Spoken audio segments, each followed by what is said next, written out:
All right, let's just jump right in. Have you ever really thought about the idea of being completely, totally known? I mean, every single thought, every secret, every mistake. It's a little terrifying, but it's also kind of fascinating, isn't it? Today, we're going to explore what it really means to be fully known by an all-knowing God, and we're going to see why that might actually be the greatest comfort we could ever possibly have. So, to really wrap our minds around a concept this huge, let's bring it down to earth a bit. Let's just imagine for a second what it would be like to live with someone who knows, well, everything. You know how it is, right? Your spouse looks over and asks, "What are you thinking about?" And you kind of give that vague, "Oh, nothing" answer. Why? Well, because if you were totally honest, you'd have to admit your thoughts were kind of selfish or maybe even just plain silly. Now, imagine the pressure of living with someone who never even had to ask because they already knew. Or what about this scenario? Imagine you have a friend who could see the future with perfect clarity. They know exactly what the stock market is going to do tomorrow or what personal crisis is waiting for you around the corner next week. Can you imagine the kind of disadvantage you'd be at? How easily they could use that knowledge to get one up on you or even take advantage? It's a little unsettling to think about for sure. And we've all dealt with a human know-it-all, haven't we? That person who always has the inside scoop on every single topic. It's so frustrating. But now take that feeling and multiply it by 1,000,000, because it is one thing to deal with someone who thinks they know everything. It's a whole other ballgame to live with someone who actually does. So that brings us right to the heart of the matter. This attribute of God has a specific name, and really getting it is the key to everything else we're going to talk about. Let's break down the nature of God's knowledge. The word is omniscience, and it's actually pretty simple when you break it down. Omni just means all, and science comes from the Latin word for knowledge, so it literally means all-knowing. But this isn't just about facts. It means God has this deep intuitive knowledge of all things, not just what is actually happening, but the entire universe of what could potentially happen. And this knowledge, it's not like ours at all. It's perfect and complete. The Bible says his understanding is infinite. It's constant. It never grows and never fades. He never has to, Google something. It's innate, meaning he never had to learn it. He never went to school. And this is the big one. He sees the past, the present, and the future all at the exact same time, like one single picture. King David tried to wrap his mind around this, and he basically just threw his hands up in awe. He wrote that God knew his thoughts before they even formed in his head, and knew the words on his tongue before he even spoke them. His final conclusion: such knowledge is too wonderful for me. It's just so far beyond anything we can experience.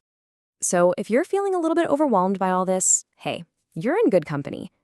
This truth of being completely known really is a two-sided coin. On one side, it's a massive challenge, but on the other, it's an incredible comfort. Let's look at this comparison right here. The challenge is pretty stark.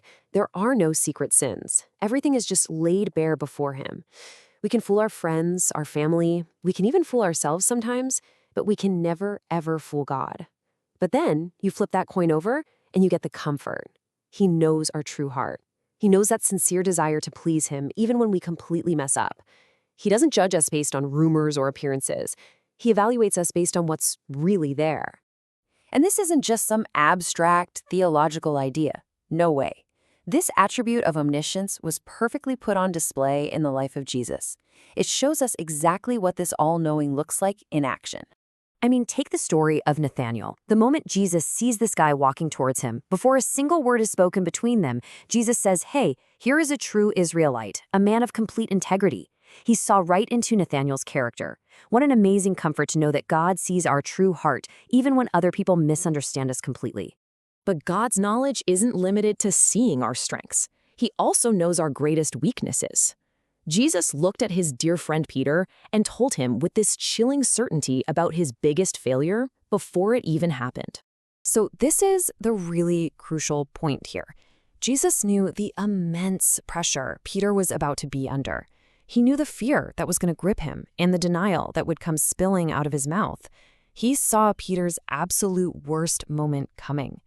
And knowing all of that, it didn't lessen his love for Peter one single bit. And this is where the story comes full circle. It's after the resurrection, after the terrible failure, after all the guilt. Jesus finds Peter. And when Jesus asks him, "Do you love me?" Peter's response is just breathtaking. He doesn't just say yes. He says, "Lord, you know all things. You know that I love you." This is the heart of it all. Right here, the same one who saw Peter's denial also saw his deep devotion. The God who knew Peter at his absolute worst was the very same God who knew his love was real. And what did he do? He restored him. He recommissioned him. God's knowledge of our failure is perfectly matched by his knowledge of our heart. And that leads us to the most powerful, the most profound implication of God's omniscience. See, it's not just about God having some massive database of facts about us. It's all about his love in the face of that perfect knowledge. Think about it for a second. Why did Jesus even ask Peter those questions? He already knew the answer. It wasn't for him, it wasn't to get information, it was for Peter. It was to heal Peter's broken heart. Jesus understood Peter when Peter couldn't even understand himself, and he spoke the exact words Peter needed to hear to be put back together again. This one sentence right here just sums up the incredible grace of this whole thing.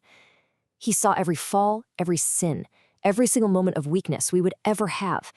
And yet, knowing all of that, he still chose to love us. The God who knew absolutely everything about our worst still gave us his absolute best.